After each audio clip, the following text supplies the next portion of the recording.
How are you, man? I'm good, man. How are you? I'm good. Where are you? I'm in my car.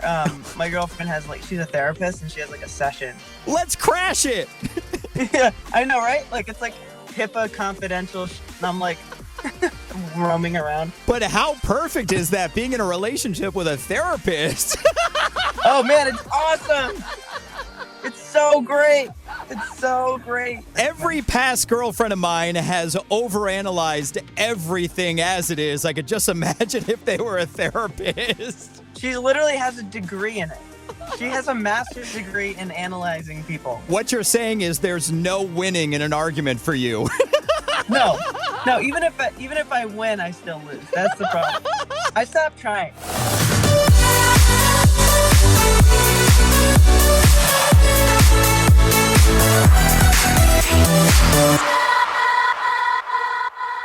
Audien, it is so great seeing you. Welcome back to America's Dance 30. Good to be back, Brian. So are you still riding high off of your LA Coliseum show? Honestly, yes. I framed the poster. Or no, I framed, I think it was LA Weekly or something. I framed an article and it's in my studio. How amazing was it? So amazing. I mean, it was a dream come true. And we did crazy numbers too. I didn't really expect it to be as packed as it was, but it was a sea of humans. I swear I couldn't see the end of all the people that came. Now, was that your first time doing a stadium-like show?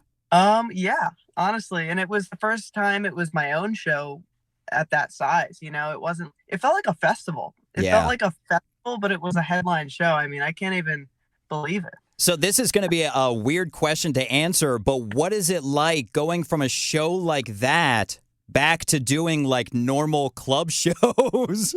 Man, I have to say, a little jarring, but it was a good payoff moment. It's you play some shows where you get kind of humbled, but I think you just find the fun in whatever show it is. That's what I try to do these days, is just find the fun in everything. Yeah, I bet it was jarring. Well, can I just take a second to thank you for another emotional smash from Audien? Congratulations on Superhero. Thank you, man. I love that song. Honestly, the first in a long time that I was really yeah, this is exactly how I wanted it to be. Yeah, I can't wait to hear how this smash was born. But first, in honor of Superhero, let's get to know Audien a little better with the Superhero edition of Finky's Firsts. Let's do it.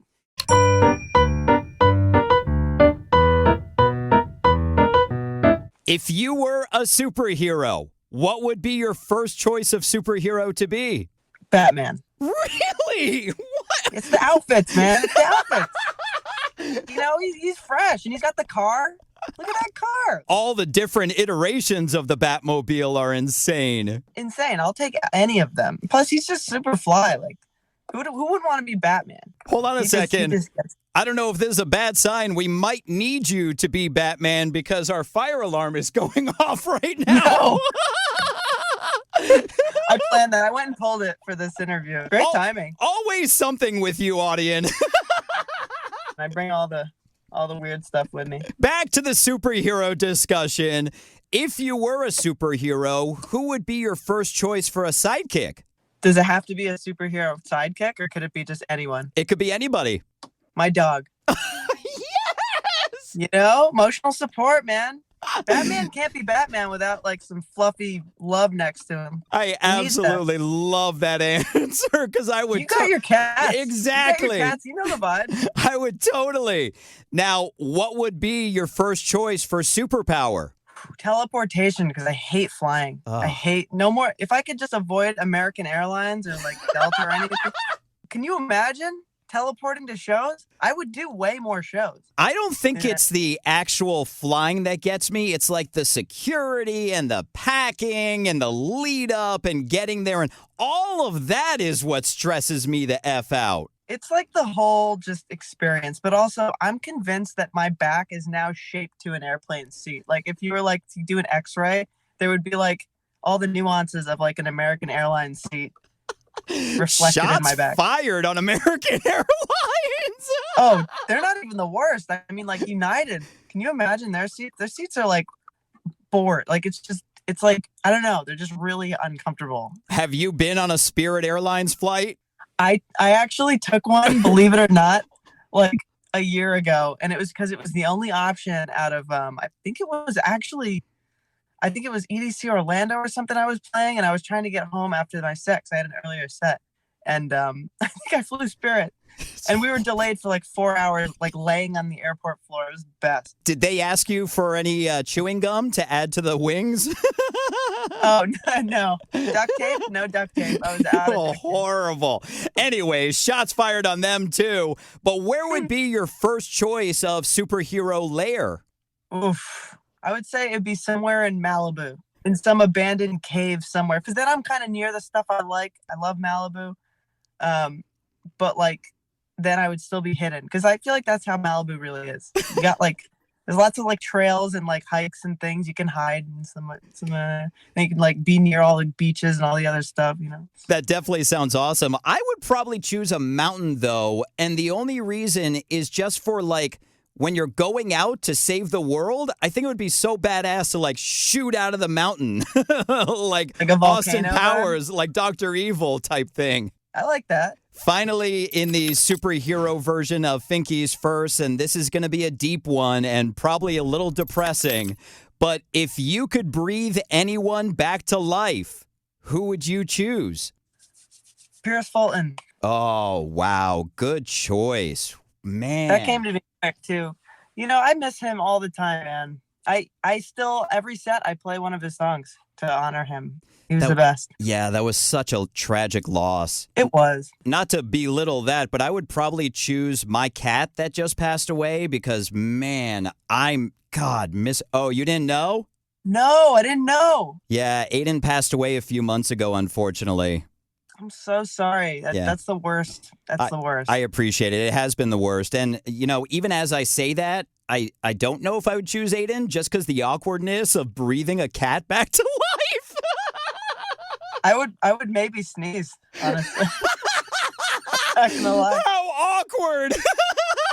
But I'm sorry, man. I'm sorry for your loss. That's terrible. I appreciate it, man. Let's talk about happier stuff, this Smash superhero. Now, when I was doing the research, I saw that Joe Jury was one of the writers. Is he the vocalist on it as well? He is, actually. He's the vocalist. Wow, that is amazing. And of course, was it Drifting Away that he was on as well? Yeah. So how was this song born? Interestingly enough, I work with Armada, the record label, and they had sent me this vocal, but they didn't say who it was. And I didn't know who was singing. And I was like, this voice sounds really familiar. And I immediately started working on it because I was so inspired by it. And then I realized when the song was done that it was him. I was like, wow, we have another record together. What? That's amazing. He's incredible. I remember you mentioning that when we did the interview about Drifting Away, that you guys might have some stuff in the future, but obviously this wasn't it because you didn't know it was him. No, I had like no idea that it was him. And then like when I found out, I was really stoked about it. But like he's just like just like a gem. He's like underrated. Wicked underrated. I'm sure everyone's gonna want to work with him now though. I bet they will. Now, is he not listed as the vocalist because of other projects he had going on? I believe so. Yeah, it's usually something kind of like music political like that. But like you can tell it's him. Like you hear it and it's just like it really is like the next Drifting Away. I think it's better than Drifting Away by a long shot. But I just like I don't know. I wish I had this one before Drifting Away. You know what I mean? Like it's a really good song. I knew immediately that it was like very special. What's so funny is you say that you can tell it's him, but you couldn't tell it was him. I mean, he like just has like a general just like great voice, and like I would probably like attribute that to other people too. And so I wouldn't know exactly if it was him, but like I had a hunch. I was like, this sounds like him. How long ago did you start working on it? It came together really quickly, like probably only like 3 months ago. Oh, wow. Really came together quick. And then, of course, something I love to find out is how many different V's there are of the song from when you start working on it, all the tweaking through it to when you finally put it out. Do you remember what the final V was of Superhero? 2. Shut up. No way. Yeah. For the first time, I've had like 80 versions of songs. This one, I knew it was done on version 2.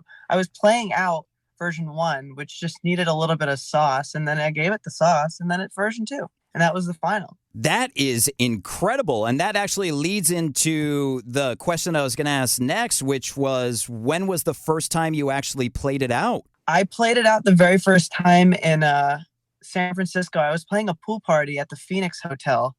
It was a sick show, by the way. It was like a beautiful day. And the Phoenix Hotel is like very mid-century, like very like kind of iconic. And they have this great pool in the center, and it was just like a perfect little venue. And I just finished it that day, and I was like playing it. And it was like, the reaction was crazy. I was like, people could tell it was a new song by me. And there was like a lot of videos online and stuff. So I was really pumped. That's when I knew, I was like, okay, I got to finish this, like for real, for real. Now, have you ever run into a situation where you've taken a new song that you just get done and you test it out and it doesn't react well? Yeah. Oh, for sure. And like, it's usually, the thing is, I can't really always tell how the crowd likes it, but I know when playing it, if it's missing something. Like I can immediately tell, like, oh, it's missing bass, it's missing X, Y, and Z. But also, like, you know, you can just feel the energy of it. The thing is, when you play a new song, a lot of people won't like react big because they're taking it in. It's their first time ever hearing it, and they know it's you. And so they're like, oh, this might be a new, you know, Audien song. So like, if it doesn't get the reaction, like, I don't trip over that. But at the same time, Superhero did get the reaction. That's why I knew it was special. Well, it is such a special track. Congratulations on it. Congratulations on the LA Coliseum show. It is so amazing. Audien, as always, it's great seeing you. Thank you so much for your time with us on America's Dance 30. Thanks, bro. And make sure to book an appointment with your girlfriend for me, please. I will. Wait, that sounds awkward. We could do couples therapy. Wait, are me and you the couple? No. Wait, you have more than one cat, right? Jeez, why you gotta keep bringing it up? No. I thought you had like 3 cats. I thought you had like more than one. I'm sorry. No, now it's just me and Tucker. We're just boys now. Again, great seeing you. Thank you as always for your time. Next time, please don't bring up Aiden. I'd appreciate it. I won't. I'm sorry.